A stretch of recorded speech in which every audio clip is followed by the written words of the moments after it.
Assalamualaikum warahmatullahi wabarakatuh. Perkenalkan, nama saya Anissa Baria, NIMHAS 1081201034. Di sini saya akan menjelaskan materi mengenai laju sedimentologi. Sebelum itu, perlu kita ketahui apa itu sedimentasi. Sedimentasi adalah proses pengendapan material hasil erosi air, angin, gelombang laut, dan geyser. Material hasil erosi yang diangkut oleh aliran air akan diendapkan di daerah yang lebih rendah.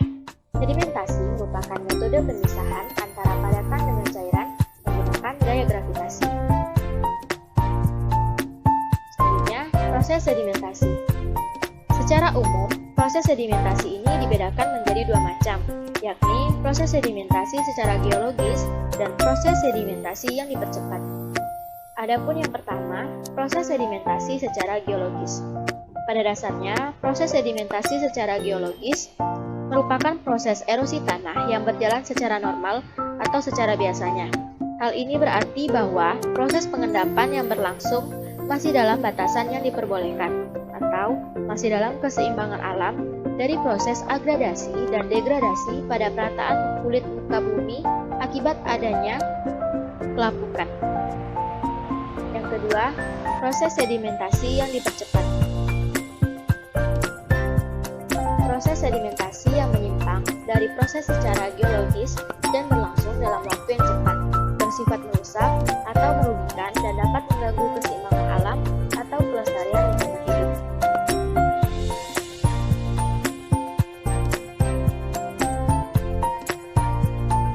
Selanjutnya, faktor-faktor terjadinya sedimentasi. Adapun beberapa faktor yang menyebabkan atau mendorong terjadinya sedimentasi antara lain sebagai berikut. Yang pertama, terdapat lingkungan pengendapan yang cocok baik di darat, laut, dan transisi. Yang kedua, terjadinya pengangkutan sumber material atau transportasi yang dilakukan oleh air, angin, dan juga es. Yang ketiga, berlangsungnya pengendapan yang terjadi karena perbedaan arus dan juga gaya. Yang keempat, terjalinnya penggantian dan juga rekristalisasi atau perubahan material. Yang kelima, diagenesis atau perubahan yang terjadi saat pengendapan berlangsung baik secara kimia ataupun secara fisika. Yang keenam, adanya material seperti pasir, tanah, atau debu yang menjadi bahan yang mengendap. Yang ketujuh, kompaksi. Kompaksi merupakan akibat dari adanya gaya yang berat dari material sedimen yang memaksa volume lapisan sedimen menjadi berkurang. Dan yang kedelapan, litifikasi. Litifikasi merupakan akibat dari adanya kompaksi yang terus-menerus sehingga lama-kelamaan sedimen akan mengeras. Selanjutnya, tipe-tipe sedimentasi. Tipe-tipe sedimentasi terbagi menjadi 4, yaitu settling tipe 1, settling tipe 2, settling tipe 3, dan settling tipe 4.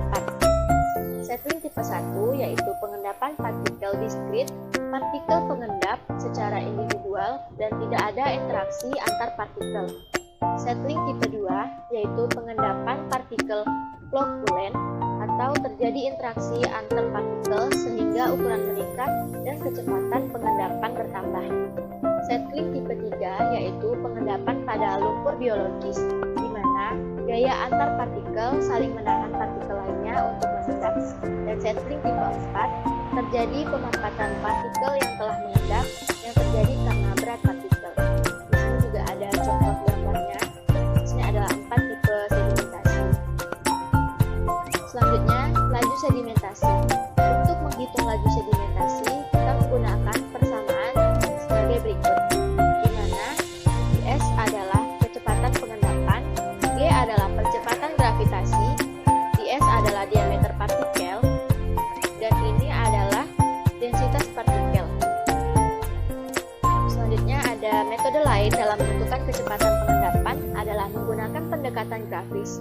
Pada proses sedimentasi, salah satu faktor yang dapat mempengaruhi kecepatan sedimentasi adalah specific gravity dan diameter partikel. Kecepatan pengendapan sebagai fungsi specific gravity dan diameter partikel dapat digambarkan dalam sebuah grafik sebagai berikut. Grafik kecepatan sedimentasi dapat dilihat di gambar bahwa di mana D adalah diameter partikel cm dan Vs adalah kecepatan pengendapan dan S atau specific gravity. Bila ukuran partikel dan spesifik gravity dari suatu partikel diketahui, maka grafik pada gambar dapat dipakai untuk menentukan kecepatan sedimentasi. Selanjutnya, kita akan membahas tentang jenis-jenis sedimentasi. Yang pertama ada sedimentasi akuatis. Sedimentasi akuatis merupakan proses sedimentasi yang dilakukan oleh aliran air. Material-material hasil pengikisan atau pelapukan dibawa oleh aliran air dan ditempatkan ke tempat tertentu. Karena berdasarkan pada aliran air, maka proses sedimentasi ini benar-benar mengandalkan kekuatan aliran air. Biasanya ketika arus atau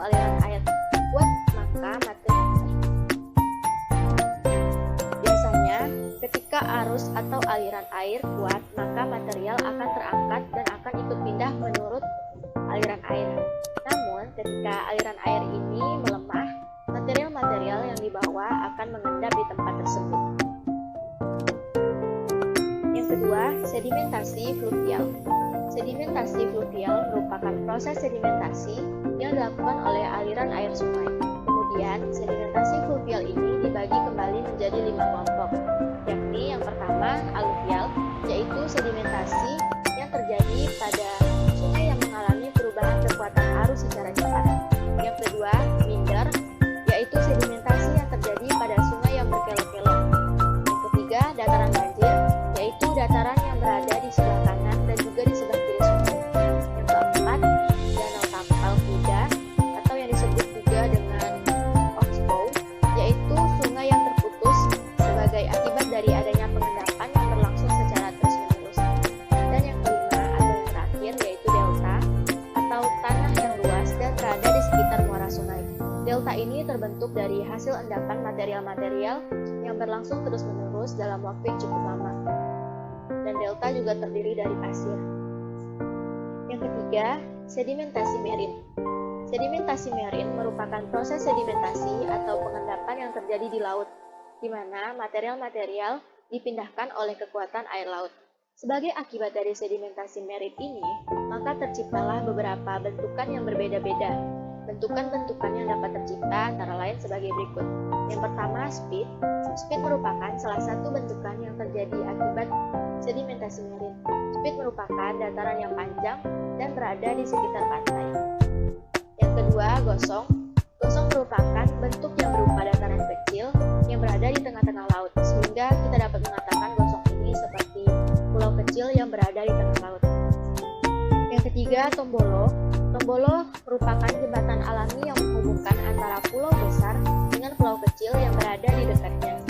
Yang keempat, nehrung. Nehrung merupakan sebuah bukit pasir yang berada di sekitar pantai. Dan yang kelima adalah penghalang pantai. Penghalang pantai adalah sebuah bentukan sedimentasi marine yang berupa tanggul alami.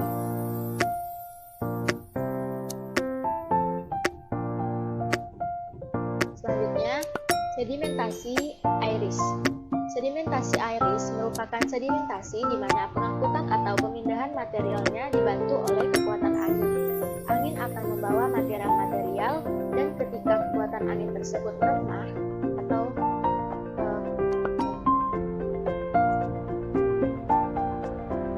selanjutnya, sedimentasi iris. Sedimentasi iris merupakan sedimentasi di mana pengangkutan atau pemindahan materialnya dibantu oleh kekuatan angin. Angin akan membawa material-material dan ketika kekuatan angin tersebut mulai melemah, material yang dibawa tersebut akan jatuh.